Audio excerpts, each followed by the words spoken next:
হাদিসে আছে, আয়েশা রাদিয়াল্লাহু তাআলা আনহা হইতে বর্ণিত আছে, একদা এক ব্যক্তি নবী সাল্লাল্লাহু আলাইহি ওয়াসাল্লামের সহিত সাক্ষাৎকারের অনুমতি প্রার্থনা করিল। হযরত দাউদ আলাইহিস সালাম দূর হইতে তাহাকে দেখিয়া বলিলেন, এই লোকটি কতই না জঘন্য।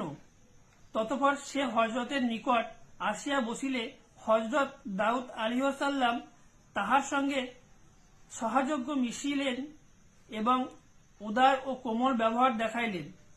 এই ব্যক্তি চলিয়া যাওয়ার পর আয়েশা রাদিয়াল্লাহু তাআলা বলিলেন, ইয়া রাসূলুল্লাহ, দূর হইতে লোকটিকে দেখিয়া আপনি তাহার সম্পর্কে এই বলিয়াছেন। ততপর তাহার সঙ্গে সহযোগ্য মিশিলেন এবং উদার ব্যবহার দেখাইলেন।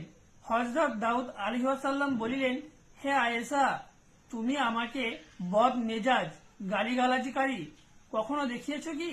হযরত দাউদ আলাইহিস সালাম আরো বলিলেন, কিয়ামতের দিন আল্লাহ তাআলার নিকট অতি জঘন্য গণ্য হইবে যে ব্যক্তি যাহার বদমেজাজি ভয়ে মানুষ তাহার সঙ্গে মেলামেশা না করে।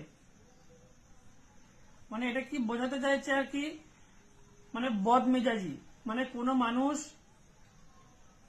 কোনো মানুষের যে কোনো বদমেজাজি বা গালাগালিজি মানুষ যখন করে থাকে, তখন সেই মানুষটার সঙ্গে, সেই বদমেজাজি মানুষটার সাথে বা গালাগালিজি দেয় সেই মানুষটার সঙ্গে মানুষ ভয়ে তার সাথে মিশতে থাকে না, মানে ভয় করে মিশতে তার সাথে, তার সঙ্গে ওঠা বসা কথাবার্তা বলতে গেলেও ভয় করে।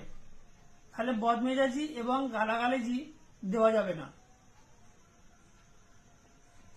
এবং কিয়ামতের দিন যে বদমেজাজি হইবে এবং যে গালাগালিজি দেবে, কিয়ামতের দিন সেই মানুষটিকে মহান আল্লাহ রাব্বুল আলামিন তার নামটিকে